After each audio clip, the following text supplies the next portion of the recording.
Eto na, mga minamahal, eto na nga ba yung sinasabi ko sa inyong meron ngang niluluto. At spotted naman, pinakita ko na yung mga larawan sa inyo mga minamahal eh.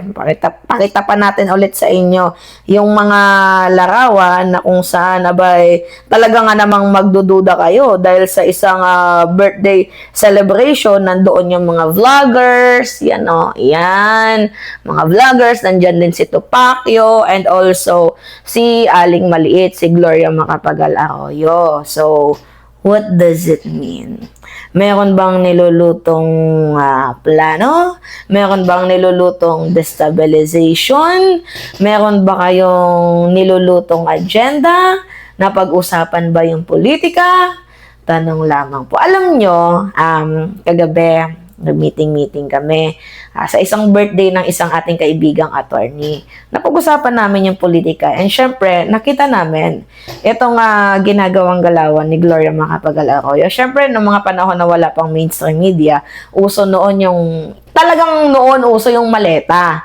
Pero yung ngayon, mukhang malabo. Pwede naman mag-online bank transfer eh. O sige, sabihin na natin na nag-i-exist pa din yung maleta. Ngayon, paano ba yung galawan ni Gloria Macapagal Arroyo? Siyempre, kakausapin niya yung mga taong may possibility, 'di ba? Mga minamahal na mauto niya. Kakatok siya sa mga congressman, magtatanong-tanong, maglilibot, maghahanap ng information. Kagaya nga 'di ba nung nangyari after manalo ni PBBM. Senior Deputy Speaker siya. Tapos ang Speaker of the House ay itong si Martin Romualdez. And then, ano yung nangyari, mga minamahal? After that, nagkaroon ng mga usap-usapan na i-impeach daw itong si Presidente. Kaya kailangan, bago siya ma-impeach, matanggal ang Speaker of the House na si Martin Romualdez. Ang cause ng away ni Sara at ni PBBM walang iba kundi si Martin Romualdez at itong si Gloria Macapagal Arroyo. Kasi, hindi ko naman sinasabing kasalanan ni Martin hindi naman kasi baguhan sa politika itong si Presidente. Siyempre, ang kailangan sa defense, talagang tauhan niya. At syempre sa Speaker of the House, kailangan tauhan niya or bata niya. Hindi naman sa wala siyang tiwala kay Sara Duterte, pero kailangan tauhan niya dapat. Kasi ginawa na ni Sara noon ang pagpapatalsik kay Pantaleon Alvarez. Alam ninyo, 'di ba, na mayroong lang galit si Sara Duterte dito kay Pantaleon Alvarez, pinatalsik niya at ang ipinalit niya itong si Gloria Macapagal Arroyo. At sa mga hindi nakakaalam din, si GMA yung nag-funds ng Run Sara Run early campaign yun. Kaya, nung tumakbo sa Supreme Court, itong si Sara Duterte at nang hindi siya mapagbigyan, eto na, naghihimutok na siya. At yung kanyang himutok, valid din naman. 'Di ba? Kasi, may impeach na ako, malapit na ako. Kaya lahat ng Plan A, Plan B, Plan C, ginagawa na nila. And recently, ito na yung balita. Ano kayang niluluto nila? Masarap kaya or baka na naman bokelya? Sa gitna ng usaping kudeta sa Kamara, spotted si Congresswoman at former President Gloria Macapagal Arroyo kasama si Attorney Ferdinand Topacio at ilang vlogger. Ano kaya ang kanilang pinag-usapan? Alamin sa Agenda Weekend Report ni Isaiah Mirafuentes ng Abante. Unang ulilat sa Billionaire News Channel ang umaliumugong na kudeta sa Kamara para patalsikin si House Speaker Bogie Lee. Sa nakalap naming impormasyon, balak ni former President at Pampanga Representative Gloria Macapagal Arroyo na palitan si Speaker D. Kahapon, mariin itong itinanggi ni GMA. Pero ngayong weekend, kumakalat online ang isang larawan na tila pagpupulong ng ilang vloggers kasama si Attorney Ferdinand Topacio at Congresswoman Arroyo. Base sa caption ng post, nangangamoy kudeta. Palag ni Topacio, kuha ito sa breakfast meeting para sa karawan ni former President Gloria Arroyo noong April 7.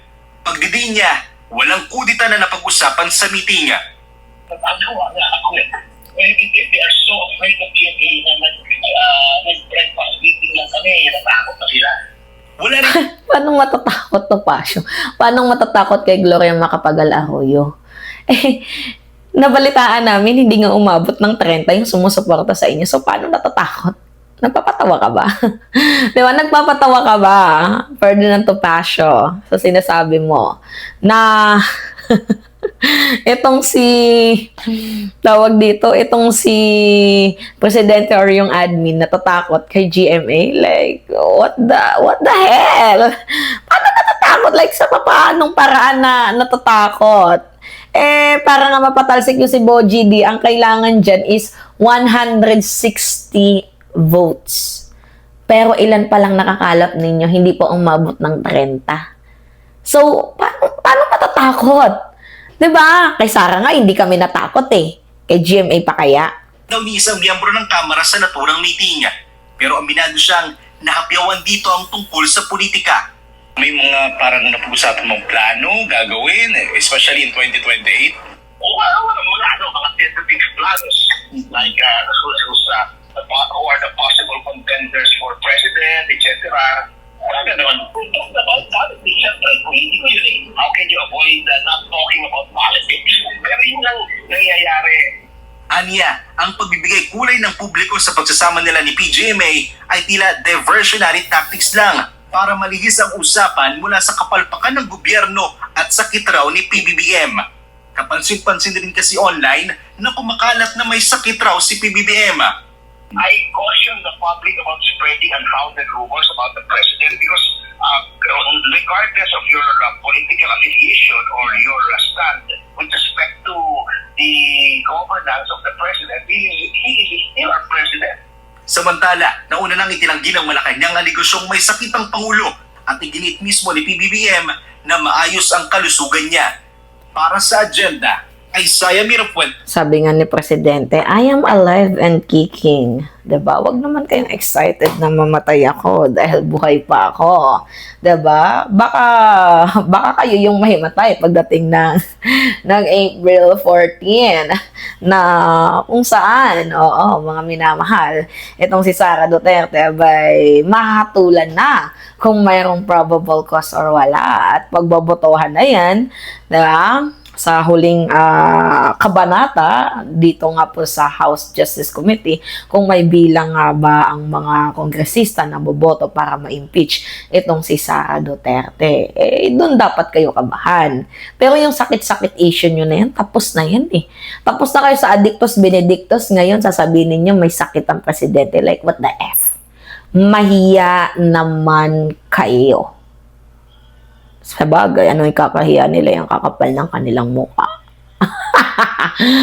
Anyway, alright mga minamahal, kayo po, ano yung masasabi ninyo? Yes, Alicia ninyo, nagbabalik muli para sa ating panibagong video. Maraming salamat at ingat, mga kababayan!